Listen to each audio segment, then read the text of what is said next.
कितना चंगा लगता है अरशद तारड़? अरशद तारड़ इस वास्ते मैं चंगा लगता है कि जिस टाइम स्टार्ट च असीं इस नाल सपोर्ट कीती है तो ये उस चीज़ नूं भुलिया नहीं, क्योंकि जिस टाइम ही बंदा रोज़ पा जाता है तो अपने बैक नूं या जिहड़े उहदे मोहसन होंदे उन्हां नूं भुल जाता है। पर अरशद तारड़ दा ये जिस टाइम ये छुट्टी आया पाकिस्तान, ये सीधा पहले गोंदल स्टेडियम आया, मैंने मिलिया और जान लग्या भी मिलता है। और तुसीं देखते होंदे हो कि हर वीडियो विच समझो गोंदल स्टेडियम ही ज़्यादा अरसा या असीं इकट्ठे गुजारदे हां। माशाअल्लाह बड़ा अच्छा प्यार है, बड़ा अच्छा टाइम गुजर रहा साडा।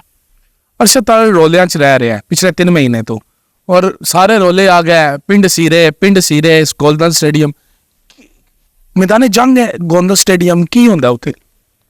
ਜਾਂ ਲੋਕਾਂ ਡਰਾ ਤਾਂ ਨਹੀਂ ਰਹੇ ਕਿ ਜਿਹੜਾ ਸੀਰੇ ਆਇਆ ਉਹਨੂੰ ਬੰਨ ਲੈਸਾਂ ਸਟੇਡੀਅਮ? नहीं ਅਸੀਂ ਤੇ ਇਹ ਕਹਿੰਦੇ ਆ ਬਸ ਜਿਹਦੀ ਨਾ ਮੁੱਕਦੀ ਹੋਵੇ ਉਹ ਸਾਡੇ ਕੋਲ ਆ ਜਾਏ।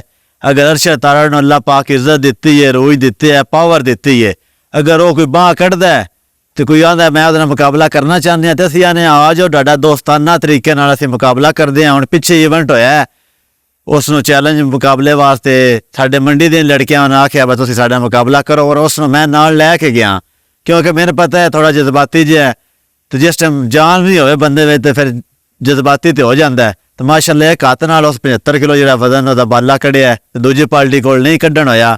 ਔਰ ਜਿਨ੍ਹਾਂ ਬੰਦਿਆਂ ਨੇ ਸ਼ੱਕ ਆਈ ਕਿ ਨਿਰਾ ਫੇਸਬੁੱਕ ਤੇ ਗੱਲਾਂ ਹੀ ਕਰ ਲੈਂਦਾ, ਸ਼ੱਕ ਨਹੀਂ, ਉਸ ਨੂੰ ਅਸਾਂ ਟ੍ਰੇਨਿੰਗ ਕਰਵਾਈ, ਅੱਲਾਹ ਪਾਕ ਉਸ ਨੂੰ ਇੱਜ਼ਤ ਦਿੱਤੀ, ਉਸ ਗਰਾਊਂਡ ਵਿੱਚ ਵੀ ਬਣਾਇਆ। ਉਸ ਆਖਿਆ ਵਾ ਜਿਹੜਾ ਕੋਈ ਇਹ 75 ਕਿਲੋ ਚੁੱਕੇ ਮੈਂ ਲੱਖ ਰੁਪਈਆ ਵੀ ਦੇਵਾਂ ਦਾ, ਪਰ ਕਿਸੇ ਨੇ ਚੁੱਕਿਆ। ਸੌਖੇ ਨਹੀਂ ਨਾ ਹੁੰਦੇ ਚਾਣੇ। ਜੀ